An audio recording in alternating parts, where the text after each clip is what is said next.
श्रीमद् भगवद गीता एक पवित्र ग्रंथ है। महाभारत युद्ध के दौरान भगवान श्री कृष्ण ने अर्जुन को श्रीमद् भगवद गीता का ज्ञान प्रदान किया था। इस ग्रंथ में भगवान श्री कृष्ण के एक एक शब्द मूल्यवान है। गीता के उपदेश को आप अपने जीवन में पालन करके जीवन को शांतिपूर्ण तरीके से बीता सकते हैं और किसी भी मुश्किल से आसानी से निकल सकते हैं। आज आप इस वीडियो से अपनी जिंदगी में सकारात्मक परिवर्तन ला सकते हैं। कोई भी इंसान जन्म से नहीं बल्कि अपने कर्म से महान बनता है।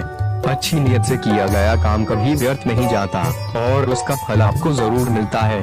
बुराई बड़ी हो या छोटी हमेशा विनाश का कारण बनती है, क्योंकि नाव में छेद छोटा हो या बड़ा नाव को डुबा ही देता है। जो होने वाला है वो होकर ही रहता है और जो नहीं होने वाला वे कभी नहीं होता। ऐसा निश्चय जिनकी बुद्धि में होता है उन्हें चिंता कभी नहीं सताती है। गलतियां ढूंढना गलत नहीं है, बस शुरुआत खुद से होनी चाहिए। निर्णय लेते समय न ज्यादा खुश हो न ज्यादा दुखी हो, ये दोनों परिस्थितियां आपको सही निर्णय लेने नहीं देती। सत्य कभी दावा नहीं करता कि मैं सत्य हूँ, लेकिन झूठ हमेशा दावा करता है कि सिर्फ मैं ही सत्य हूँ। कर्म करो, फल की चिंता मत करो। गीता में कहा गया है कोई भी अपने कर्म से भाग नहीं सकता, कर्म का फल तो भुगतना ही पड़ता है। अच्छे कर्म करने के बावजूद भी लोग केवल आपकी बुराइयां ही याद रखेंगे, इसलिए लोग क्या कहते हैं इस पर ध्यान मत दो, तुम अपना कर्म करते रहो। फल की अभिलाषा छोड़कर कर्म करने वाला पुरुष ही अपने जीवन को सफल बनाता है। मैं किसी का भाग्य नहीं बनाता, हर कोई अपना भाग्य खुद बनाता है। आप आज जो भी कर्म कर रहे हो उसका फल आपको कल प्राप्त होगा और आज जो आपके पास है वे आपके द्वारा पहले किए गए कर्मों का फल है। इंसान हमेशा अपने भाग्य को कोसता है, यह जानते हुए भी कि भाग्य से भी ऊंचा उसका कर्म है जो स्वयं के हाथों में है। भगवत गीता के अनमोल वचन नकारात्मक विचारों का आना तय है, परंतु यह आप पर निर्भर करता है कि आप उन्हें कितना महत्व देते हैं। जो अच्छा लगे उसे ग्रहण करो और जो बुरा लगे उसका त्याग, फिर चाहे वह विचार हो, कर्म हो या मनुष्य।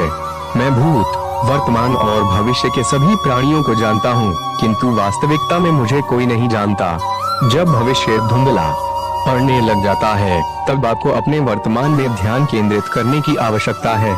जो पैदा हुआ है उसकी मृत्यु भी निश्चित है, जैसे जो मृत है उनके लिए जन्म, इसलिए जिसे बदल नहीं सकते उसके लिए शौक मत करो। यह भी पढ़े, मनुष्य अपने विश्वास से निर्मित होता है, जैसा वो विश्वास करता है वैसा वो बन जाता है।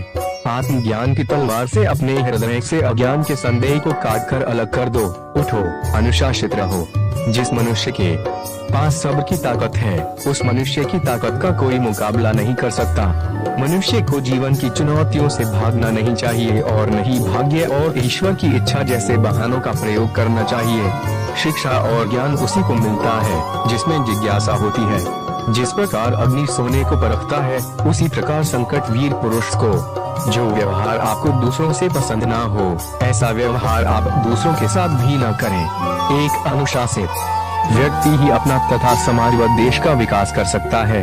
अगर आपको कोई अच्छा लगता है तो अच्छा वो नहीं बल्कि अच्छे आप हो, क्योंकि उसमें अच्छाई देखने वाली नजर आपके पास है।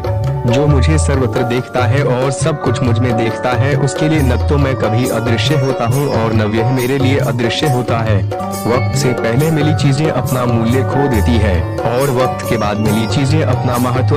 आत्मा न तो जन्म लेती है और न ही मरती है, आत्मा अमर है। व्यक्ति जो चाहे बन सकता है यदि विश्वास के साथ इच्छित वस्तु पर लगातार चिंतन करे। मन की शांति से बढ़कर इस संसार में कोई भी संपत्ति नहीं है। अपने आप को ईश्वर के प्रति समर्पित कर दो, यही सबसे बड़ा सहारा है। जो कोई भी इस सहारे को पहचान गया है वह डर, चिंता और दुखों से आजाद रहता है।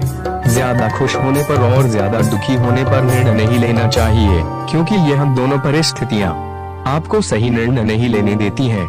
जब इंसान अपने काम में आलस